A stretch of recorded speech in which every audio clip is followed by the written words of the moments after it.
Kasama natin, Suzuki Bergman. Ayan. So ngayong araw, kita nyo naman, magdi-DIY, change oil tayo. Ayan.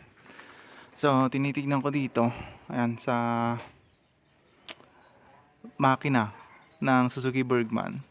Isa lang pala. Isa lang pala yung drain bolt ng kanyang engine oil. Hindi katulad ng ibang mga motor, mga scooter, meron dito sa gilid, isa dito, tapos dalawa, pangalawa yung nasa ilalim. So itong Bergman, isa lang, wala wala akong nakita magkabilaan. Chinek ko na dito sa part na to at dun sa kabila, dito lang talaga sa ilalim.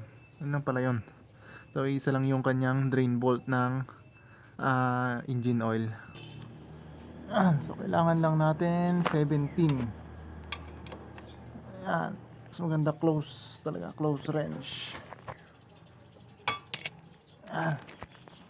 So maganda gamit ng close range. Lagay natin.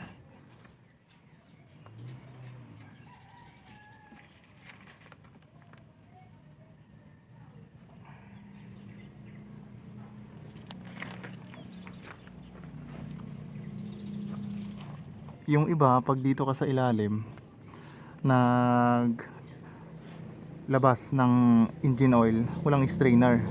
Yung strainer nandito siya sa gilid. Ayun, katulad ng mga click, ano.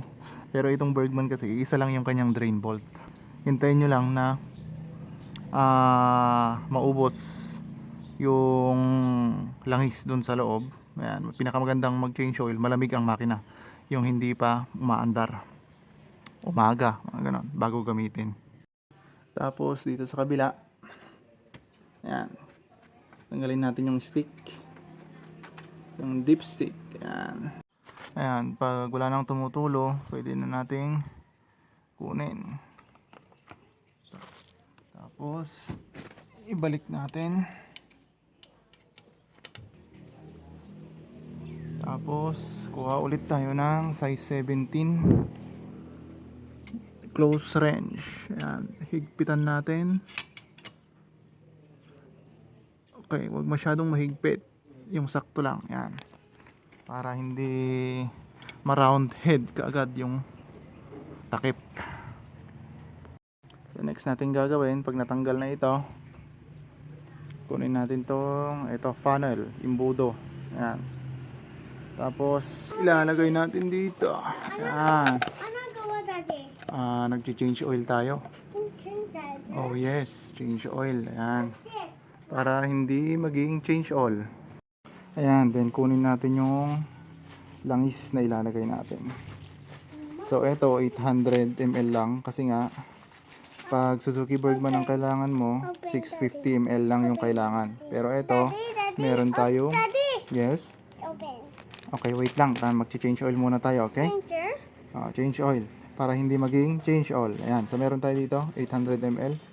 Ayan, ilalagay natin 700 ml. Dadagdagan natin yung 650 na required ng Suzuki Bergman. Extra. Oo. Ayan, hinay-hinay lang ang paglagay para maganda ang pasok. Ayan. Ito yung langis, engine oil. Actually, hindi ako nagpo-promote ng brand. Oo, dito natin nilalagay. Yes. Yes. Okay, so may natira pa. 100 ml. So bali ang naikarga natin is 700. Pero ang required lang dito sa Bergman is 650. Yan, 650 ml lang yan. Pag okay na, yan, balik na natin to. Okay po, tapos na. Yes. Iyon. Yan, kita nyo naman. Oil change, no? So paano ba tanggalin yan? So madali lang. Kung gumamit na kayo ng Honda Click noon, halos parehas lang. Ayan. Ayan, so pag nakikita nyo itong select, ayan, pindutin nyo ng mahaba. Ayan, long press, tapos i-switch nyo yung ignition. Ayan, observe nyo yung oil change. Papakita na, di ba? Wala na. Pag nawala na, pwede nyo nang bitawan. Ayan, magpapakita ulit kung ilan yung sinet nyo.